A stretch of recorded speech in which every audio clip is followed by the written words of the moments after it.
Arkadaşlar merhaba. Bir önceki videomuzda link server ekipmanın kurulumunu yapmıştık ve iletişimi sağlamıştık. Bugünkü videoda ise Exchange server kuracağız. Exchange server için 2010 servis tek bir versiyonunu kuracağım. Ön gereklilikler olarak işletim sisteminin dil ayarlarını İngilizceye çektim. Exchange server kuracağım server'ı domain'i join ettim. Ve IIS rolünün tüm özellikleriyle kurulumunu yaptım. Bilgisayarımızın ismi ve IP'si zaten verilmişti. Şu an başlıyorum. Exchange Server kurulum için belli PowerShell komutlarımız var kurulumdan önce. Önce onları girerek başlayacağım.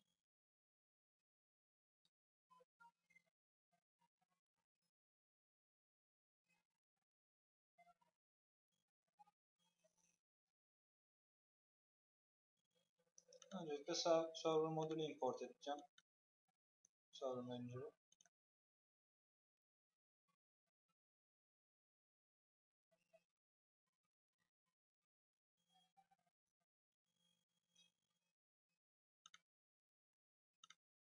Evet, server manager'ı import ediyorum şu an. Daha sonra Windows feature'larımızı ekleyeceğiz. Server manager'la. Daha sonra bilgisayarımız yeniden başlayacak.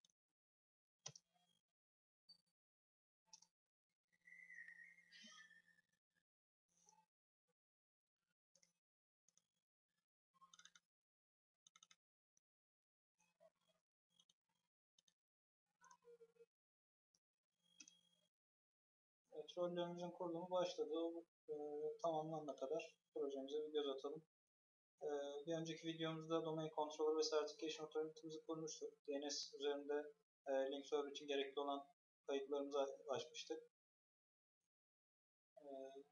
Ve link server kurulumumuzu yaparak iletişim sağlamıştık. Eren kullanıcısı Ahmet kullanıcısıyla link üzerinden iletişim kurabiliyor, arama yapabiliyor. Şu an ben VMware'de çalıştığım için kamera sürücüm yok, o yüzden görüntülü görüşmeyi yapamadık. Bugün ise Exchange server'ımızın kurulumunu yapacağız.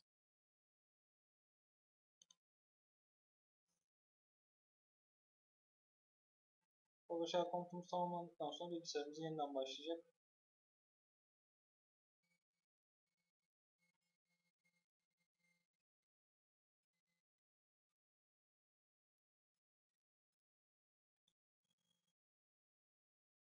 Evet, PowerShell komutumuz tamamlandı ve bilgisayarımız yeniden başladı. Şimdi gireceğimiz bir komut daha var. Son bir komut.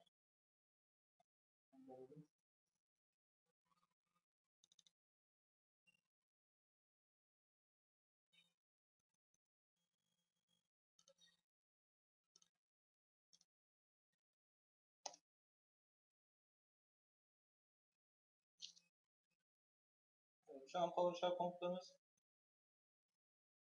tamamlandı ve filtre pack kurulumu yapacağız.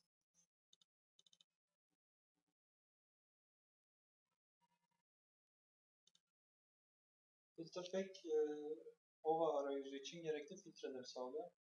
Ve Exchange için gerekli komutlar geliyor.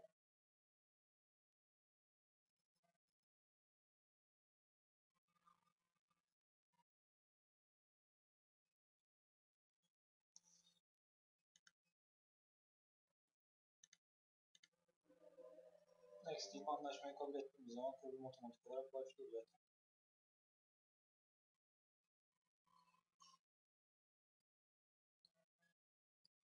Exchange 2010 SP1 ISO'muzu zaten takmıştık.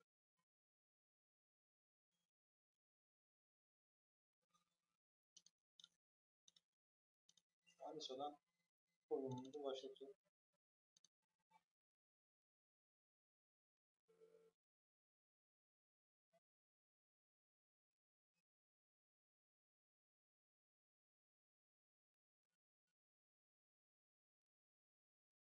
Burada yükleme kısmından öncelikle dil seçeneğimizi belirtiyoruz.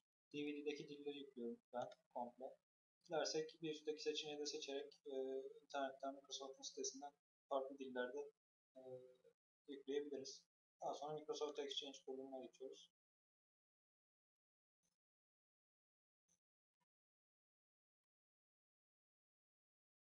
Öncelikle gerekli dosyalar kopyalanıyor.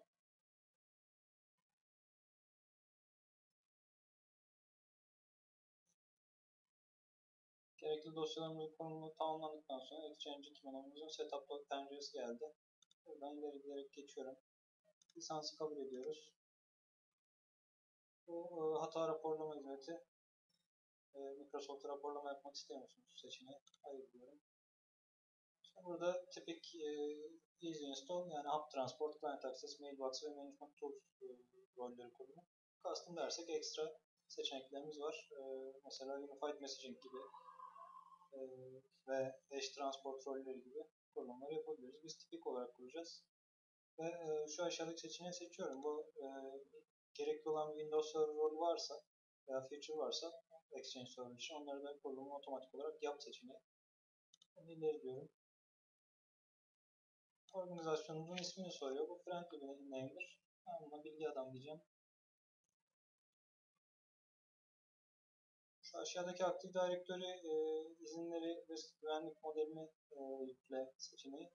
Biz bunu işaretlemiyoruz. Ne diyorum? Şimdi Client Settings'e yes dersen benim organizasyonumda 2003 ve öncesi işletim sistemleri var mı yok mu? Mesela Windows XP gibi, Office 2003 gibi, Outlook 2003 kullanılacak mı gibi. Buna no diyorum çünkü bizim Outlook 2003 değil, Outlook 2010 kullanacağız. Ve bizim mailimizin ismini soruyor burada. Bizim ismimiz mail bilgiadam.com olacak. Uzantımız. İleri diyorum. Müşterinin geliştirme programına katılmak istemiyoruz. İleri diyorum ve burada ön gerekliliklerin olup olmadığını ve sistemin Exchange kuruluna hazır olup olmadığını denetleyecek şu an.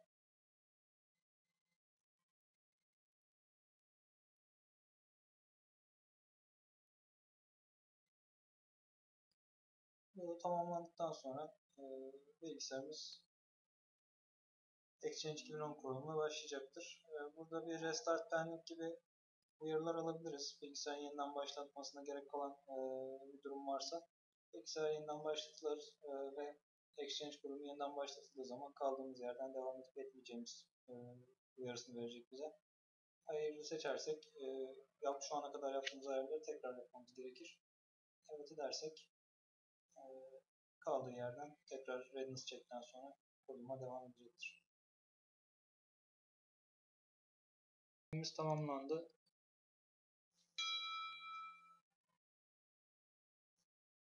Ve kurulum işlemine geçeceğim.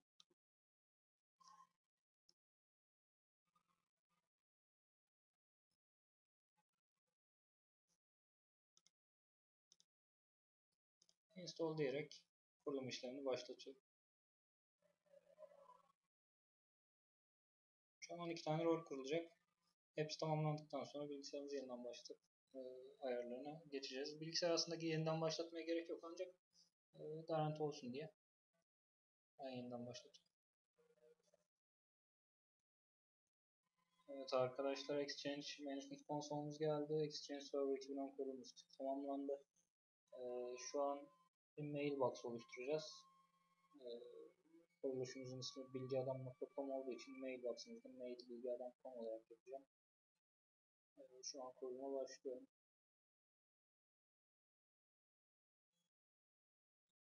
Şimdi konsolu açtım. Recipient Configurasyon'dan yeni bir mailbox oluşturacağız.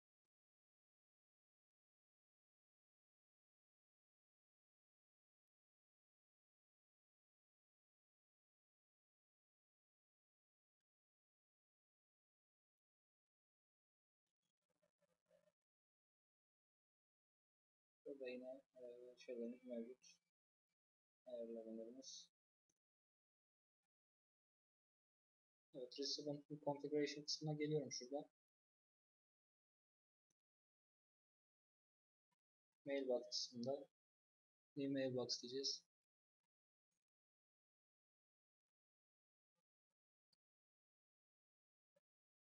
Sağ tıklayıp New Mailbox diyorum. Şimdi kullanıcı mailbox olacak. İleri dedim. Bağlanan kullanıcılar için. Eren ve Ahmet isimli 2 tane kullanıcım var. Benim link için oluşturdum. OK diyerek next diyorum. Orada veri tabanlarımızı ve politikalarımızı uygulayabiliriz. Herhangi bir ayar yapmayacağım. Deyip new dediğim zaman mailbox'larım oluşturuluyor.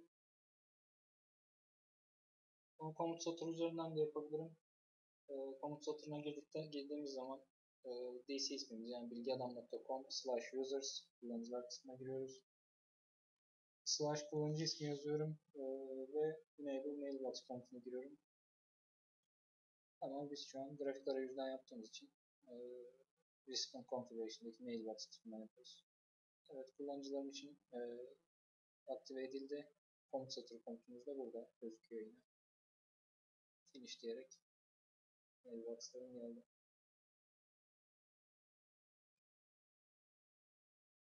Şimdi şu an ben lokal network'te yaptığım için herhangi bir port yönlendirmemiz olmuyor. Yalnız arada bir NAT yapısı varsa orada POP 3, HTTPS, HTTP, TCP ve SMTP portlarının açılması gerekiyor. Ve bu portlarda Exchange sunucumuzun olduğu server'a IP adresi olarak yönlendirmesinin yapılması gerekiyor. Şimdi mailbox oluşturdum. Şu an send connector oluşturacağım. Şuradan hub transport'a gelerek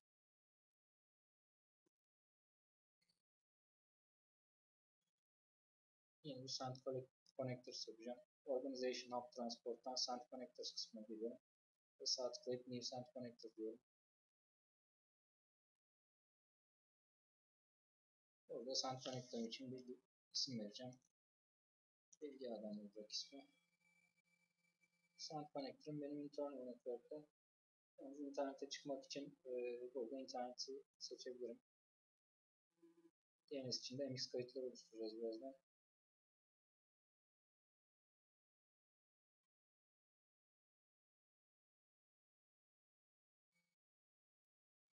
Burada yönlendirme için diyorum.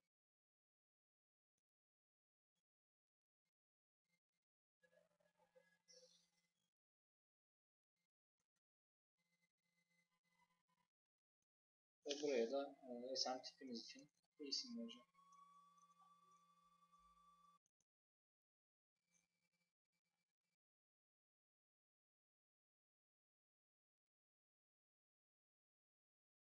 OK diyerek geçiyorum. Şimdi burada MX kaydına göre mailleri otomatik route et kısmı var. Veya şu aşağıdaki kısımdan route edeceğimiz kişilere diyerek IP adresini yazabilirim. Veya FQDN isminden yapabilirim. Ama bir IP gateway'imiz olmadığı için herhangi bir şey yapmıyoruz. Yapmamıza da gerek yok. Eğer bir gateway'imiz olsaydı buraya nokta yazarak bütün dünyadaki herkesi seçmiş olurduk. Yani kayıtlar olacak. Burada kaynak server olarak mevcut Exchange server'ımız kullanılacak.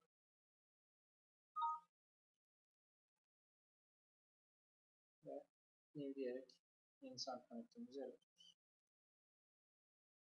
Enabled olarak gözüküyor. Şimdi hub transport modülünü ayarlayacağız. Yine server configuration'dan hub transport'a gelerek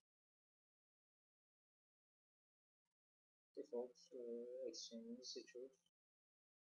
Sağ tıktan properties'den permission gruplarını anonymous sunucuları da seçiyoruz.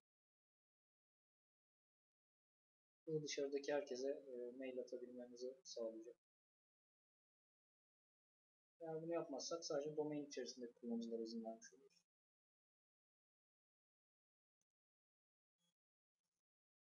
Şimdi DNS'ten kayıtlar girmemiz gerekiyor. Ve yeni A kaydı oluşturacağım. Exchange'imiz için mail isminde IP adresimizde 1.4 olarak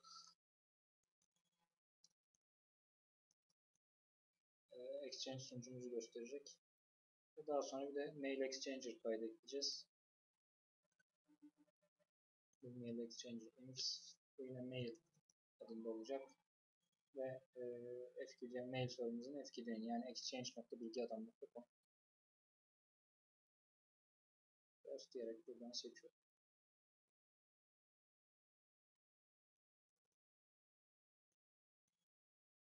Mail kaydımızı seçiyoruz. Ama önce ismini doğru yazmamız gerek.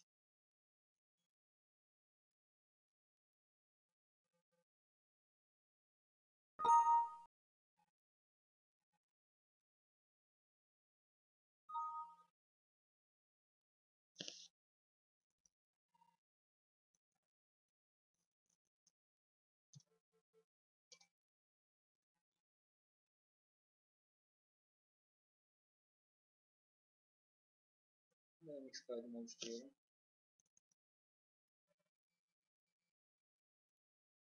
MX kaydında yine az önce oluşturduğumuz mail ağ kaydını gösteriyoruz.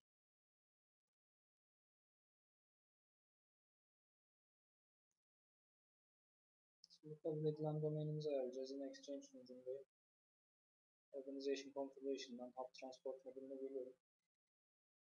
Accepted Domain kısmına geliyorum şurada.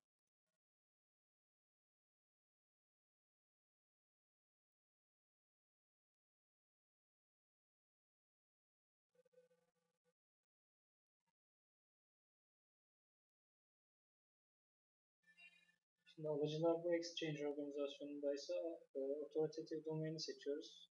Güven ilişkisi kurduğumuz farklı bir forest için Exchange kuruluyorsa burada Internal Relay seçiyoruz.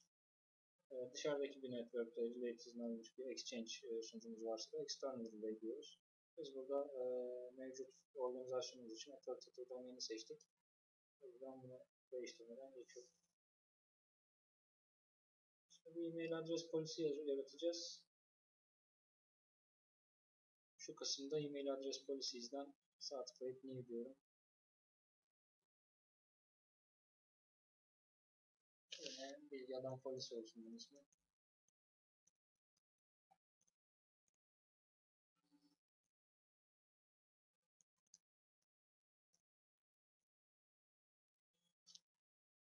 Ve burada grubunu seçiyorum. Bilgi adam users grubu.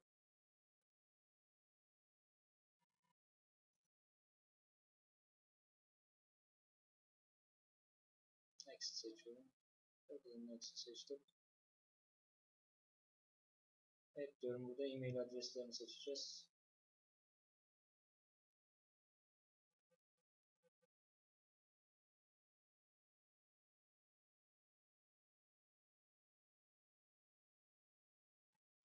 Şurada da Select Accepted Domain for the Email Addresses seçip Close deyip bilgi adam com domainini seçiyorum. OK diyorum. Next. Immediately hemen uygulamasın. Burada yaptığımız ayarlar new diyerek finish diyerek bunu da tamamlıyorum. Şu an bir sertifika oluşturacağım. HTTPS kaydı için Server Configuration'a geliyorum. DC kısmına, yani şuna sağ tuş New Exchange Certificate diyerek isim belirteceğim. Böyle mail diyorum. Next diyerek geçtim. Şimdi burada Outlook Web App için intranet ve internetteki uygulamalar izin verdim. Bu bilgilerin sertifika eklenecek. İleri dedim. Burada Client Access sunucumuz olan mail server'ı seçiyoruz burada. Yani şunu.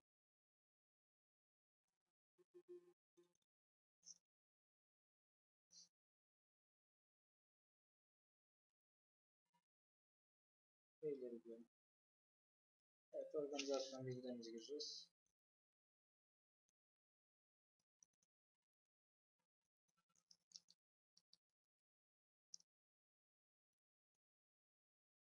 Bunların hepsi sertifikaya eklenecek bilgiler. Sertifika request için bir klasör yolu belirtmem gerekiyor. Rec dosyası.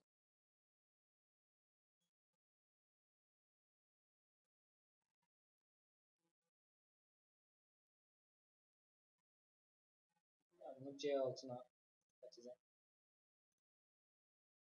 Sertifika request ismimizde exchange olacak. Buraya istediğiniz bir ismi girebilirsiniz. next diyerek geçiyorum. New diyorum. Ve finish diyerek bitiriyorum. Şimdi mail sertifika request'imiz burada gözüküyor ama bu pending bir request. Şimdi sertifikamızı alıp bunu imzalamasını gerçekleştireceğiz.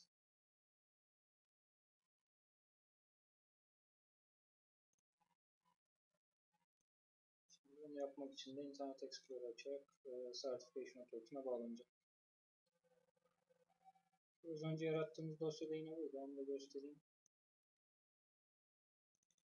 Şey altında Exchange Rec isminde bir klasör.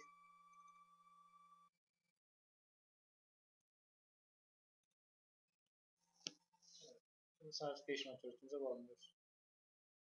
Certification Authority'nin benim DC'si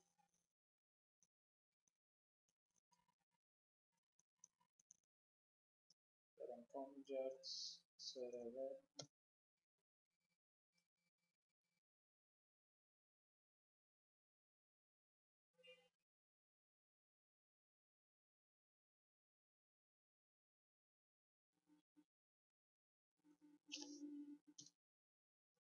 evet, kullanıcı bilgilerini geldi.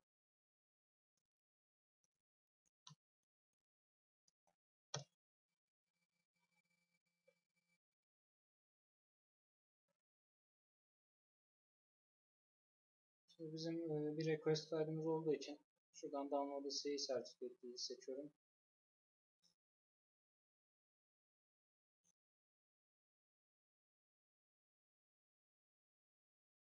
Az önce yaratılan rec kaydımızı Notepad'e açacağım.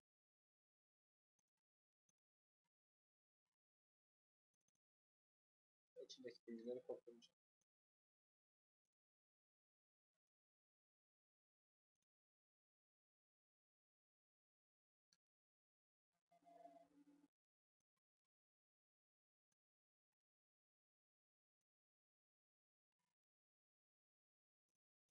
Pardon, yanlış oldu. Buradan Request Certificate tıklayıp Advanced Certificate Request seçip daha sonra şu alttaki klasörü tıklayarak kopyaladığım kodu buraya yapıştırıyorum. Sertifika template'inde web server olacak.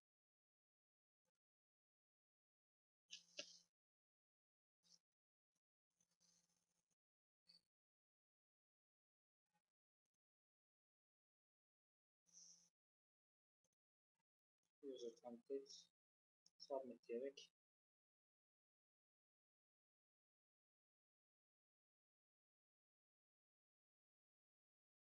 sertifikamızı çıkardık. Download a certificate diyerek de masa üstüne kaydediyorum.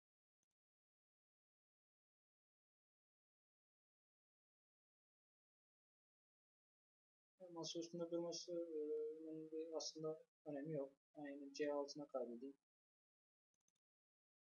Name isminde sertifikamız çıktı. Şuraya da sağ tıklayıp Complete Pending Request diyorum. Close diyerek biraz önce indirdiğim sertifikayı gösteriyorum. Complete dediğim zaman sertifikamızı şu an oluşturduk.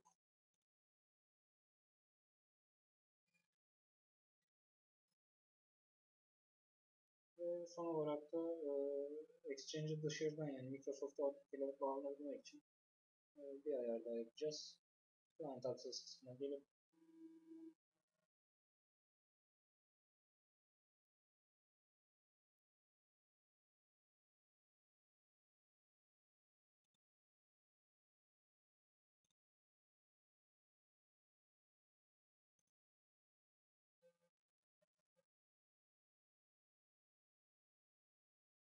Client Access kısmını açtık. Exchange serverımıza sağ tıklayıp Enable Outlook Anywhere diyorum.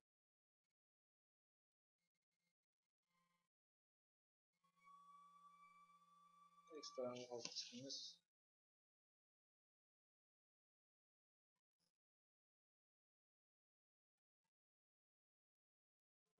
mail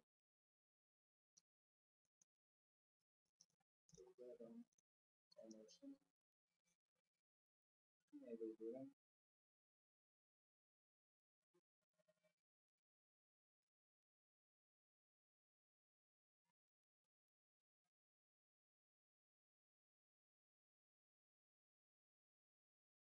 Tamamlandı yazısını gördükten sonra finish'te. Şu an konfigürasyonumuz tamamlandı. Bakalım OVA üzerinden bağlantı kurabilecek mi?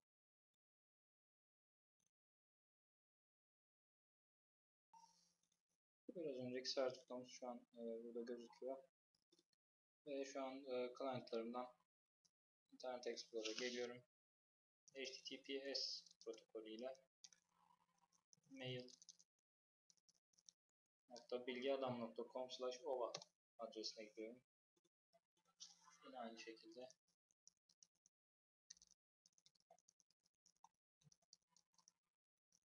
OVA Outlook Web Application kısaltması.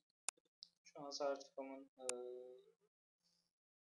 uyarısını veriyor. Continue diyorum.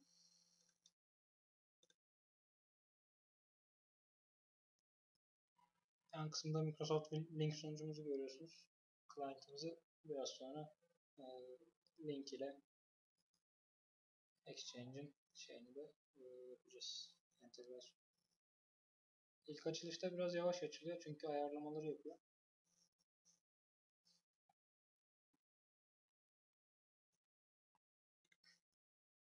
O adreslerimiz gelene kadar bu arada biz de sertifikamıza rollerimizi ekleyelim. Sağ tıklıyorum ve Assign Service to Certificate istiyorum. Buradan Next diyerek bu sertifikayı ne için kullanacağım? Corporate SMTP ve IES için kullanacağım.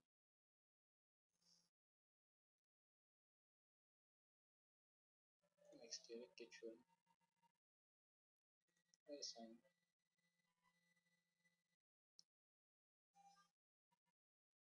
Yes doğrularım. Tamamlandı. Ve finished. Evet, Outlook application'larımız gelmiş. Bu benim özel bilgisayarımı seçerek etki alanı ve kullanıcı adımı girerek başlayacağım.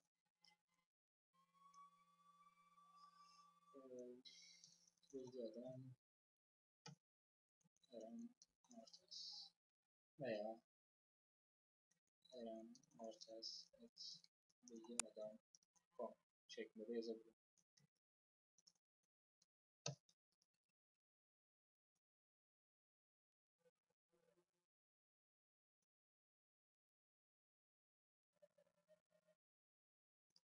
Ahmet kullanıcımızı açalım.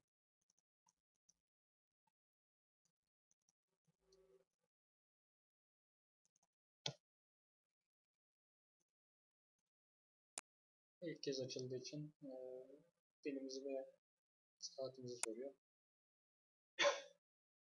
Tamam diyerek geçtim.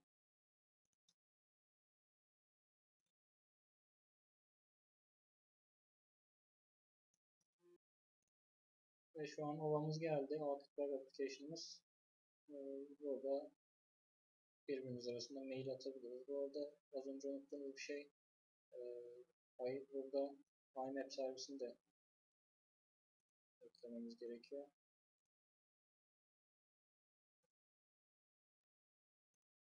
Az önce unutmuştum. Evet, şimdi bir mail atalım. Bakalım çalışıyor mu?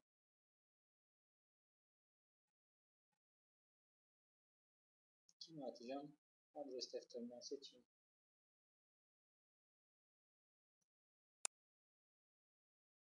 Evet, Ahmet Ertuğ'a göndereceğim. Tamam dedim. Konumuz ne olsun? Temene. Burada Ahmet kullanıcım gelmedi.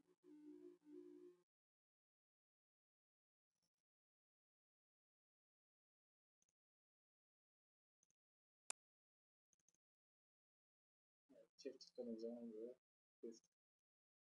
Ahmet Ertaş. Olur. Olur.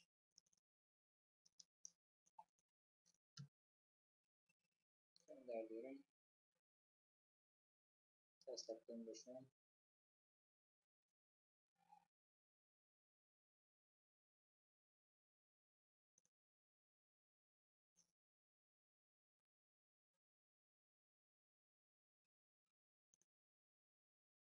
İlk gönderdiklerimiz biraz geç gidebiliyor. Ahmet kullanımımıza bakalım. Herhangi bir gelen var mı?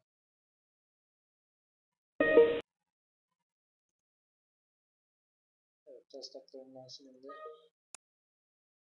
Ve Ahmet kullanıcıma burada gördüğünüz gibi denemesinde bir mail geldi.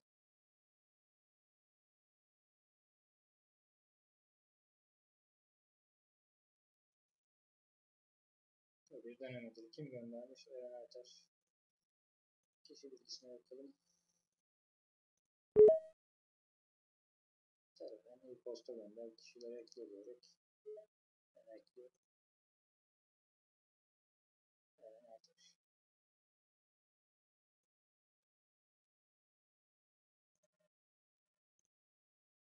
Şu an kişilerimi ekledim. Evet, Exchange kurulumumuz bu kadar.